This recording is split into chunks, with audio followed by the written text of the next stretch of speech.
The knock on the door came before sunrise, sharp, impatient, and familiar. Clara Bennett didn't need to look. Only one person knocked like that, her son, Ryan. She left her tea half-finished and walked down the narrow hallway of the little house she'd called home for 40 years. Through the window, she saw his expensive SUV parked sideways across her driveway. Typical, she thought. Ryan never changed. When she opened the door, he was already stepping inside, phone in hand, a brown envelope tucked under his arm. "Mom, we need to talk," he said, brushing past her without a hug. He sat at her kitchen table as if it still belonged to him, scrolling through his messages. "Coffee?" she asked quietly. "Please," he murmured, eyes never leaving the screen. As she poured, Clara's chest tightened. Something in his tone, in the way he avoided her eyes, told her everything. This wasn't a visit, it was a demand waiting to happen. She placed the mug in front of him and finally asked, "What's going on, Ryan?" He sighed and closed his phone. "I'm in trouble, Mom, and this time it's bad." Ryan slid the brown envelope across the table. Clara hesitated before opening it. Inside were bank statements, overdue notices, and a loan contract marked in red. $300,000, her hands trembled. "Ryan, this can't be real." "It is," he said flatly. "Emily made some bad investments. We're in deep. If I don't pay by tomorrow, these people will come after us." He took a sip of coffee, completely calm. "You still have your savings, right? From Dad's pension and the apartment sale." Clara froze. It felt like a punch to the chest. That money, her entire retirement, was supposed to be her safety. "Ryan, that's all I have." He met her eyes, cold and steady. "Mom, you live alone in a paid-off house. You don't need it. You've always said family comes first." Those words cut deep, echoing her late husband's voice. "Ryan, I can't," she began, but he interrupted, his tone sharp. "There's no time to think. I need the money today." He stood behind her, resting his hands on her shoulders, firm, heavy, familiar. "Don't disappoint me, Mom. You're all we have left." And just like that, the choice no longer felt like a choice at all. After Ryan left, the house felt colder than ever. His coffee sat half-finished on the table, the smell of bitterness still in the air. Clara stood by the window, staring at the driveway where his SUV had been, and realized he hadn't even said thank you. She transferred the money that afternoon, every dollar. Watching her account drop to zero felt like watching her own life drain away. For years, she had believed helping her son meant loving him, but now it just felt like surrender. When Ryan returned that evening, he looked relieved, almost cheerful. "You did the right thing, Mom. I'll fix this, I promise." He kissed her forehead and left as quickly as he came. Hours later, Clara sat in the dark, unable to breathe. She looked around at the small home she'd built, the photos on the wall, the memories tied to every object. All of it belonged to her, and yet she'd let others use it just like they used her. For the first time in her life, she whispered the words she'd never dared to say out loud. "No more." And as the night deepened, those two words began to feel like the beginning of something entirely new. By morning, Clara had already made up her mind. She couldn't keep living like this, always giving, always emptying herself for people who only came when they needed more. She called Caroline, her oldest friend and a retired lawyer who had stood by her for decades. When Clara explained everything, there was silence on the other end of the line. Then Caroline said simply, "Pack your things. I'm coming over." 2 hours later, Caroline arrived with coffee and determination. "You've spent your whole life rescuing others," she said firmly. "Now it's time to rescue yourself." Together, they drove to the bank. Clara transferred the little she had left into a new account under Caroline's name, safe from Ryan's reach. Then they visited a notary, updated her documents, and arranged for her to leave town that same evening. As the sun began to set, Clara wrote a short note and left it on the kitchen table. "Ryan, don't look for me. The disappointment is mutual." She took one last look at her house, the home where she'd once felt loved, and whispered, "Goodbye." When she closed the door behind her, she didn't cry. She just exhaled, long and deep, as if she were breathing for the first time in years. Caroline's lake cabin sat at the edge of a quiet little town in Florida. It wasn't big, just one bedroom and a porch that faced the water, but to Clara, it felt like a palace. She opened every window that first night, letting the warm breeze rush through the curtains. The air smelled of salt, pine, and freedom. She brewed a cup of tea and carried it outside, listening to the soft ripple of waves brushing against the dock. Her phone sat on the table beside her, buzzing every few minutes with Ryan's name flashing on the screen. 17 missed calls, dozens of messages. She turned it face down and stared at the reflection of the moon dancing across the water. For the first time in her life, no one was demanding, yelling, or needing her. The silence was strange but beautiful. Clara closed her eyes and whispered to herself, "So this is what peace sounds like." She didn't know what tomorrow would bring. But for tonight, the quiet was enough. It was steady. It was hers. 3 days later, Clara's peace was interrupted by a call she didn't expect. Her daughter-in-law. Clara hesitated before answering. "Emily?" "Clara, please don't hang up," Emily said, her voice shaking. "Ryan's out of control. He's been drinking, calling everyone, saying you abandoned him. He's different, angry." Clara's stomach turned. "Is he hurting you?" There was a pause, then a whisper. "Not yet, but he's desperate. The debt, it's not just $300,000, it's more, and the people he owes, they're dangerous." Clara's heart sank. She gripped the phone tighter. "Emily, listen to me. You need to take the kids and leave. Go to your parents. Don't wait for him to fix anything." "I can't," Emily said through tears. "He controls everything, our accounts, our car, even my phone." "I had to borrow a friend's phone just to call you." Clara took a slow breath. "Then you do what I did. Disappear," Emily whispered. "He'll find me." Clara's voice steadied. "Not if we plan it right." It was the same strength she had never been allowed to use, now returning when someone else needed it. "You and the kids will be safe," she promised. "I won't let him destroy you the way he almost destroyed me." 2 weeks later, a knock on Clara's door startled her. This time it wasn't Ryan. It was a woman in a dark blue blazer flashing a badge. "Mrs. Bennett?" "I'm Detective Olivia Grant. We need to talk about your son." The words froze Clara in place. Is he hurt?" "No, ma'am," Olivia said gently, "but he's under investigation for financial fraud and identity misuse." Clara felt the floor shift beneath her. "What do you mean?" The detective handed her a folder. Inside were documents, bank records, credit applications, contracts, all signed with Clara Bennett's name. "Several accounts were opened under your identity," Olivia explained. Clara's breath caught. "My name? No, that can't be." Olivia pointed to a signature. "Did you sign any of these?" Clara stared at the papers, her handwriting, or at least something that looked like it. "Ryan told me it was for retirement transfers," she whispered. "I didn't read everything. I trusted him." The detective nodded slowly. "You're not alone. He's been using your identity for years." The words hit Clara like a storm. "Years? We're preparing a formal case," Olivia continued. "But we need your help." Clara sank into her chair, her hands trembling, shame, disbelief, grief all swirling together. "He didn't just steal my money," she whispered. "He stole my name." Olivia looked at her with quiet empathy. "You've been a victim, Mrs. Bennett, but you also have a choice now." Clara lifted her eyes. "What choice?" "To help us stop him for good." For the first time since everything had begun, Clara didn't hesitate.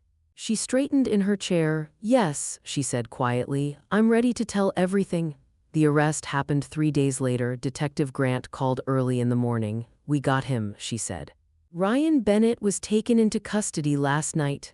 Clara stood in her kitchen, the phone pressed to her ear, her heart pounding. She didn't know whether to cry or breathe. How did it happen?" "He showed up at a business partner's house demanding money," Olivia explained. "The man had already been cooperating with us. When Ryan tried to threaten him, we moved in." Clara sank slowly into a chair. The relief she expected didn't come, only a hollow ache. "He's my son," she whispered, "but I barely recognize him anymore." Later that evening, the news broke online. Local businessman Ryan Bennett arrested for fraud and embezzlement. His picture appeared on the screen, handcuffed, pale, his eyes wide with disbelief. The same eyes that once looked at her for bedtime stories and birthday wishes. Caroline called that night. "You did what you had to do, Clara." "I know," Clara said softly, her throat tight, "but it still feels like I failed him somewhere." Caroline's voice was gentle but firm. "No, you didn't fail him. You stopped him." Clara looked out the window where the lake shimmered beneath the fading light. Maybe for the first time she had also saved herself. A week later, Detective Grant called again. "Mrs. Bennett, your son wants to speak with you. He's requesting a meeting at the county detention center." Clara's first instinct was to refuse. What more could he take from her? But something inside her, the part that still needed closure, said yes. When she entered the cold, fluorescent room, Ryan was already sitting there in a gray jumpsuit, his hands cuffed to the table. He looked thinner, older. His eyes met hers, softer than she remembered. "Mom," he said quietly, "you actually came." Clara didn't sit right away. "You wanted to see me, say what you need to say." Ryan leaned forward, desperation creeping into his voice. "They're making me out to be a monster. I didn't mean for things to go this far. I just needed time to fix things." "You forged my name," Clara said calmly. "You used me as a shield." Ryan's face twisted. "You think I'm the only one to blame? You raised me to believe money solves everything." Clara remained still. "No, Ryan," she replied quietly. "I raised you to believe love could fix anything." She paused. "I was wrong." For the first time, silence filled the space between them, not the angry kind, the final kind. And Clara knew deep down that this was the last time she would ever let her son's chaos define her. Months later, the courtroom was packed, the air buzzed with whispers and the faint clicking of cameras. Clara sat in the front row beside Caroline, her hands folded tightly in her lap. Ryan entered through the side door, escorted by 2 officers. He looked smaller somehow, burdened not just by the prison uniform but by the truth. When the judge called her name to testify, Clara stood slowly. Each step toward the witness stand felt like walking through years of guilt and silence. "Mrs. Bennett," the prosecutor said, "can you describe your relationship with the defendant?" Clara met Ryan's eyes. "He's my son," she said softly. "And for most of his life I believed love meant saying yes even when it hurt." The courtroom fell completely still. "Every time he asked for more," she continued, her voice steady, "I gave it, hoping one day he'd see it as love." She paused. "Instead, he learned to take." Ryan's lawyer objected, but the judge allowed her to continue. "When I finally said no," Clara said quietly, "I thought I was breaking our bond." She looked toward the jury. "But I was only breaking a pattern that was destroying both of us." When she stepped down from the stand, she didn't look back, and for the first time in years she felt something she had been missing: dignity. The verdict came 2 days later. Clara returned to the courtroom, this time calmer, almost detached. She already knew what was coming, not because she wanted it, but because it was inevitable. The judge read the decision in a measured tone. "Ryan Bennett, you are hereby sentenced to 10 years in state prison for fraud, forgery, and identity theft." A gasp rippled through the crowd. Ryan didn't move. He simply stared at the floor, his hands clenched tightly together. When the officers approached to escort him out, he finally looked up directly at his mother. "This isn't over," he said quietly. "You'll regret turning on me." Clara didn't respond, she only nodded once. "Maybe," she whispered. "But at least I'll regret it on my own terms." As the courtroom doors closed behind him, the tightness in her chest began to loosen. It wasn't happiness, not even relief, but it felt like the beginning of peace. Outside the courthouse, Caroline placed a hand gently on Clara's shoulder. "It's done, Clara, you're free now." Clara looked up at the sky, pale and cloudless. "Freedom doesn't come cheap," she said softly. "But I think I finally paid the right price." In the weeks that followed, Clara tried to adjust to her new reality. She still woke early, brewed her morning tea, and glanced at her phone, half expecting a message from Ryan. One that would never come. The news cycle moved on quickly. His trial was just another headline, replaced within days by fresher scandals. But for Clara, the silence that followed became its own kind of healing. She began volunteering at a small community center near the lake. There, she started teaching women how to budget money and manage small home businesses. Many of them were single mothers, others were widows. Women who had spent years giving everything away just like she once had. One afternoon after class, a young woman approached her shyly. "Mrs. Bennett," Clara turned and smiled. "Yes, how did you find the courage to start over?" Clara thought for a moment before answering. "By realizing I had already lost everything once," she said gently. "Starting over wasn't as scary as staying the same." The young woman nodded slowly, her eyes shining with hope. That evening, Clara walked home beneath the warm orange glow of the sunset. For the first time in years, she didn't feel broken. She didn't feel old. She felt useful, not to Ryan, not to anyone demanding something from her, but to herself and to the women who still needed someone to remind them that freedom was possible. Months passed and Clara finally began sleeping peacefully again. But one evening, as she returned from the market, she noticed something that made her uneasy. A black car parked across the street from her apartment. The windows were tinted, The engine was off, yet something about it didn't feel right. She tried to ignore it until she saw the same car the next day, and the day after that. That night her phone buzzed, a text message from an unknown number. "You think you're safe? He still has friends." Clara's chest tightened. For a moment, fear threatened to take hold again, but then she remembered Detective Grant's words, "You've taken back your life, don't let him take your peace too." The next morning, Clara went straight to the police station. Detective Olivia Grant met her with concern but also respect. "You did the right thing," the detective said. Within hours, the car was traced to two of Ryan's former associates. Both were already under investigation. The intimidation attempt only made things worse for them. Later that evening, Clara stood by her window as police lights flashed blue across the quiet street. The two men were taken away in handcuffs. For the first time since seeing the car, Clara felt the fear begin to fade. It wasn't completely gone, but it no longer controlled her. She took a slow breath and whispered to herself, "Never again." And this time she meant it. Spring came to Clearwater Bay with gentle mornings and long golden evenings. Clara's days slowly found a peaceful rhythm. She taught embroidery at the community center, sold her crafts at weekend markets, and shared laughter with the women who now affectionately called her Miss Clara. She no longer checked her phone for news about Ryan. Detective Grant still sent the occasional update. Ryan was serving his sentence without incident, attending therapy and working in the prison gardens. For Clara, that was enough to know. One afternoon, while packing up her booth at the market, Clara noticed someone standing nearby. Emily. She looked thinner, a little worn, but alive in a way Clara hadn't seen before. "I wanted to thank you," Emily said softly. "For everything, for helping me find the courage to leave." Clara smiled gently. "You did that yourself, dear," she replied. "I only reminded you that you could." They stood together for a moment, watching the waves crash softly against the pier. Two women who had lost nearly everything and somehow found themselves in the process. As the sun dipped lower in the sky, Clara whispered almost to herself, "I thought peace would mean silence." She listened to the laughter of children playing nearby. But it turns out peace sounds a lot like laughter. For the first time in decades, she truly meant it. Nearly a year later, Clara found a letter in her mailbox. The handwriting on the envelope was unmistakable, Ryan's. Her heart skipped as she unfolded the pages, bracing herself for guilt, manipulation, or anger, but the words inside stopped her cold. "Mom, I don't expect forgiveness. My therapist asked me to face the truth, and that truth begins with you. I used you, I blamed you, I learned control from Dad and never questioned it. I thought taking meant strength. But I was wrong." Ryan described how therapy had forced him to relive every lie, every moment he twisted love into leverage. Then came the sentence that made Clara's hands tremble. "When you left, I hated you. But now I see you were the first person who ever said no, and that no saved my life."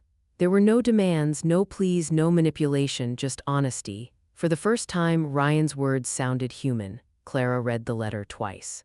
Then a third time, she folded it carefully and placed it inside her journal beside a pressed flower from the lake. There were tears in her eyes, but they weren't tears of grief. They were tears of closure for the boy she once knew. And for the woman she had finally become. 2 years after leaving her old life behind, Clara stood on a small stage at the Clearwater Women's Center. Behind her hung a banner. "Rebuilding after betrayal." Rows of women, young, old, tired, hopeful, filled the seats before her. Clara took a deep breath and stepped up to the podium. "My name is Clara Bennett," she began with a small smile. "And I once believed love meant never saying no." A ripple of recognition moved through the room. "For decades, I thought being a good wife and mother meant giving until there was nothing left." She paused. "I thought if I sacrificed enough, people would finally see my worth." Her voice grew stronger. "But all I really did was teach them how to take." The room fell silent. "The day my son demanded every dollar I had was the day I finally broke." She looked across the audience. "And that was the day I began again." A few women wiped tears from their eyes. "Saying no didn't destroy my family," Clara continued. "It saved me." She smiled warmly. "You can start over at 50, 60, even 70. Peace doesn't mean forgetting what hurt you. It means refusing to let it define you." When she finished speaking, the entire room rose to its feet. Applause filled the hall. One woman stepped forward, her voice trembling. "Thank you," she whispered. You made me believe I still can. Clara squeezed her hand gently. You can, she said. We all can. That evening, Clara sat on her porch overlooking the calm water. The sky glowed with gold and indigo as the sun slipped beneath the horizon. She closed her journal and smiled, not because life was perfect, but because it was finally hers. The money she had lost was gone forever. The years she spent trying to fix broken men, her husband, her son, could never be returned, but what she had gained was far more valuable, the strength to stand alone. And the peace that comes from knowing she no longer owed anyone her silence. Her phone buzzed with a message. It was from Emily. A photo appeared on the screen. The children were building sandcastles on the beach, their faces bright with laughter. Under the photo was a single message. They ask about you every day, Grandma. Clara's eyes softened. She whispered quietly toward the sea, this is enough. She raised her glass toward the horizon. To freedom, to every woman who thought she had to break to be loved. Then she turned on the small camera sitting beside her and began recording. Her voice was calm, warm, and steady. If this story reached you, she said softly, tell me where you're watching from. And remember, it's never too late to start again.